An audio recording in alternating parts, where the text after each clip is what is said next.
The headline inflation rate in July fell from 7.9% to 6.8%. This has resulted in claims by the government that the plan is working. Unfortunately, there are so many ways in which the plan is not working. In fact, I'm not even sure there is a plan. To be absolutely honest, I don't think that any of us can predict what will happen with inflation. So I'm not going to make any firm predictions. Also, I don't think the government has any control whether it goes down or up. But the truth is that I think there is at least as much chance that high inflation will persist as the prospect of it returning to the Bank of England target of 2% in the medium term. Here's why. The first point to make is that inflation is still 6.8%. This means that prices are still increasing, and remember that falling inflation doesn't mean prices are falling. It just means they're increasing at a slower rate. Prime Minister Sunak set a target of halving inflation by the end of this year. This would mean that inflation should be around 5.4%. It's not clear that this target will be reached. Even Sunak tells us that inflation policies will take time. The truth is that when he made that pledge, he thought it was statistically guaranteed that this will happen. This is because after 12 months, the impact of the shock increase in energy and food prices would fall out of the calculation, and statistically inflation would fall. However, inflation isn't falling by as much as expected.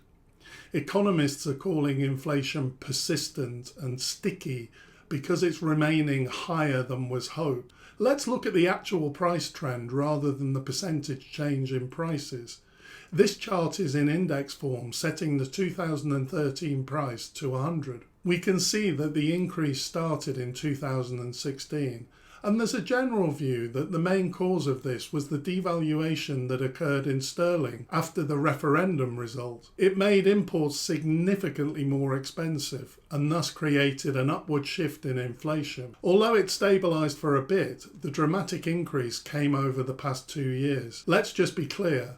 This chart is not going to turn downwards. Everyone is forecasting that inflation will keep increasing in the short to medium term, albeit that the rate of increase will slow. This means that the current cost of living is permanent.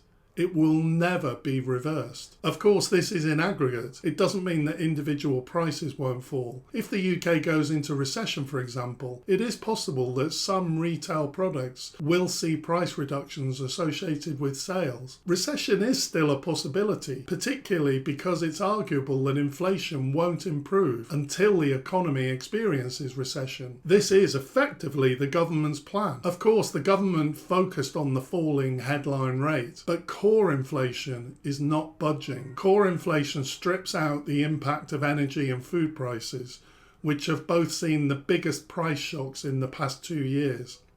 If we zoom in on this graph a bit, we can see that core inflation remained the same in July as it was in June.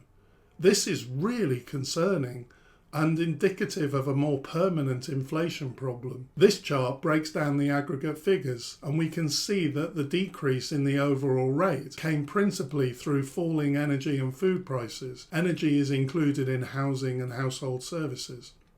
We can see that inflation is really present for restaurant and hotels, where it slightly increased, for recreation and culture, and for health, where it also increased by 0.7%. Now, I'm doing a separate video on wages, but we can also observe that wages have increased, at least in absolute terms, and this will have an impact on business costs, which means that it will feed through to inflation. So it seems like the most likely outcome is that the persistent inflation will continue and only slowly reduce as long as there's no more shocks.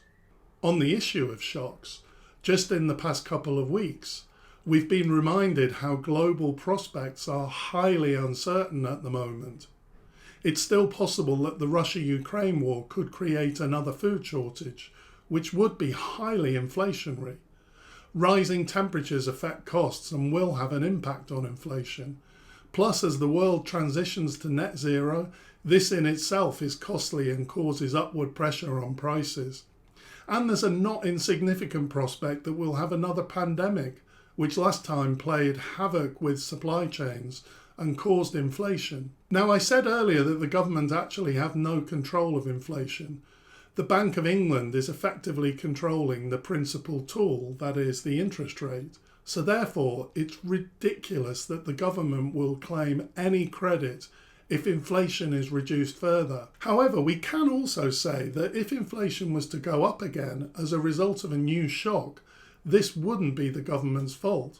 In conclusion, the truth is that we are in uncertain times, and nobody can predict with any accuracy what will happen on inflation. On current trends, my own view is that the reduction will be slow and inflation will persist. The cost of living crisis, therefore, is not going away anytime soon. In the worst case, we could see a new shock, which would result in an upturn in inflation, and there's just as much chance of this happening as a reduction.